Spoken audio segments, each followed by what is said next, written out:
And joining us from Washington is Fred Bergsten. He's a director of the Peterson Institute of International Economics. And Dr. Bergsten previously served as Assistant Secretary of Treasury for International Affairs. And he was one of the panelists at yesterday's congressional hearings on China's currency policy. Thank you so much, Fred, for joining us tonight. You heard Hank Greenberg there talking about quiet diplomacy. So what exactly does the U.S. gain if, in fact, it does label China as a currency manipulator?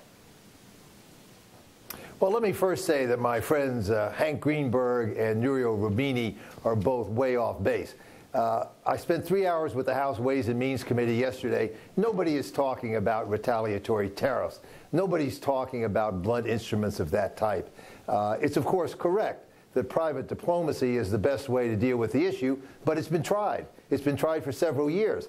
This issue has been percolating for 7 years. China, unfortunately, has not been willing to move as a result of sweet reason, and so something else needs to be tried. They clearly are manipulating. They're keeping their currency undervalued, somewhere between 25% to 40%.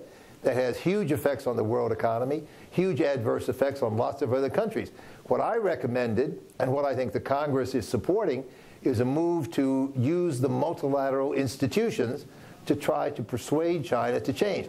Not a bilateral U.S. approach, a multilateral approach, using the International Monetary Fund, using the World Trade Organization, trying to impress the fact that China's actions are hurting lots of countries around the world, including many emerging market economies, many developing countries. Most importantly, however, strengthening the currency is very much in China's own interest. I think they understand that. I think they will do it. The question is whether they do it soon enough to avoid some breaking of crockery. Okay, well, Fred, let me ask you about this multilateral approach. I talked to Congressman Levin yesterday, who's the chairman of the House Ways and Means Commission, and he said, yeah, we need to step up here, take some steps, and he didn't actually refute the fact that they wanted, or maybe possibly, levy these tariffs. Well, even Senator Schumer, who was famous for his tariff bill proposal a few years ago, has just put new legislation into the Senate, and it has no import surcharge or tariff anywhere in it. It does try to get our own Treasury to take a more active stance in working with the Chinese to promote a currency change, but it's full of multilateral remedies. Again, use the IMF, use the World Trade Organization. Neither of those has really been tried so far. I blame the United States for that in part, and in part it's because they have been unwilling to label China as a manipulator.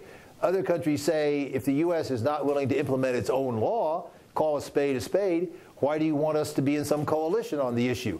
So I think the United States has to label China as a manipulator, which it clearly is, in order to have credibility with other countries and to generate the kind of multilateral coalition that is needed to have a chance of getting successful outcomes on the issue. Okay, well, Fred, let's talk about what the benefits are of labeling China as a currency manipulator. How about that, Fred? Because when you look back, let's use the case study of 2005 to 2008. That's when China depegged its yuan from the U.S. dollar for the first time. During that period, even when the yuan gained 20%, if you look at the export numbers of U.S. exports to China, it didn't really move that much. There wasn't that much of an impact despite the currency's appreciation. No, not correct at all. China's trade and current account surpluses, global surpluses, peaked in 2007 and were cut in half by 2009. That was partly, of course, due to the global recession, but it was also because the earlier rise in value of the Chinese currency weakened their competitiveness, which was the objective of the exercise. Likewise, between 2006 and 2009, the U.S. trade deficit was cut in half.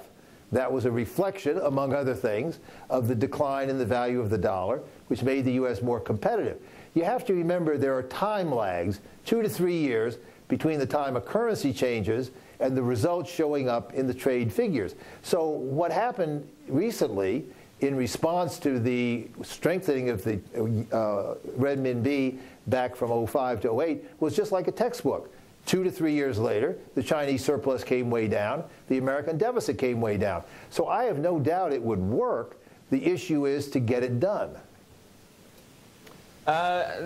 Fred, this is Paul Gordon in Hong Kong as well. What do you say to the argument that China, frankly, has got bigger issues at stake at home? It can't afford to let unemployment rise. It can't afford to have unhappy people on the street. It's trying to manage as a non-democracy, 1.3 billion people. So it's going to let wages rise and try to rebalance the economy that way. And the US, don't worry about it. Well, they're pushing up wages like by 20% in some provinces, but claiming they can't let the currency go up 5% because that would kill their competitiveness. There's a bit of an inconsistency in that, should be noted. But I think the unemployment argument for China right now is bogus. China is leading the world recovery. Its economy is growing by about a 10% annual rate. In fact, as you know, the Chinese authorities are now trying to dampen down their growth rate. They're tightening up on the expansion of credit. They're cutting back on the monetary expansion of the stimulus program of the last year and a half. So what they're actually looking for is something that will dampen down their growth rate, avoid new financial bubbles, avoid a renewal of inflation. So anything that would tamp down, slow down the growth rate seems to be welcome to the authorities, and a rise in the value of the exchange rate is perfect. It's anti-inflationary. It damps down growth by weakening demand for exports. It seems to be what the doctor ordered right at this time. I would say this is about the ideal time for China to take steps of this type. They know it's inevitable. They know their currency is going to go up very, very sharply over the next 2, 5, 10 years. This looks to me like the perfect time to do it in terms of their own policy objectives. Okay, Fred, let me just jump in here and give you a comparison of what this U.S.-China spat over its currency, the yuan, seems to remind a lot of people what happened 20 years ago when the U.S. and Japan were arguing over the strength of the Japanese yen. Again, Japan having a strong position in the world's economy back then. Let me just play a soundbite from someone who was a top currency official during that time. Americans never change. That's my first remark, you know. They should not intervene with the affairs of other countries, but they always do. And, well, you know, when to appreciate renminbi is China's choice. But if you look at, you know, 10 years, 15 years from now, renminbi should appreciate quite significantly. So, Fred, what do you think of Mr. Yen's assertion? That's right. And what do you think of his assertion that you just let the market play itself out and the yuan will appreciate over time, and the U.S. should not be lecturing other economies on how to do their own business? Look, the problem is that China will not let the market play itself out.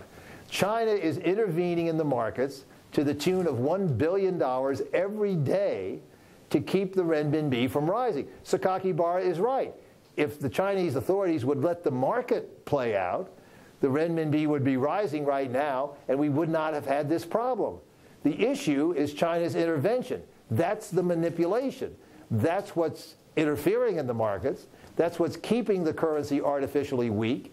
That's what's promoting China's huge surplus that's causing the problem we're talking about. So if you want to go with Sakakibara or me, get out of the markets, stop intervening, let the market forces push the renminbi up, and the adjustment would start to take place.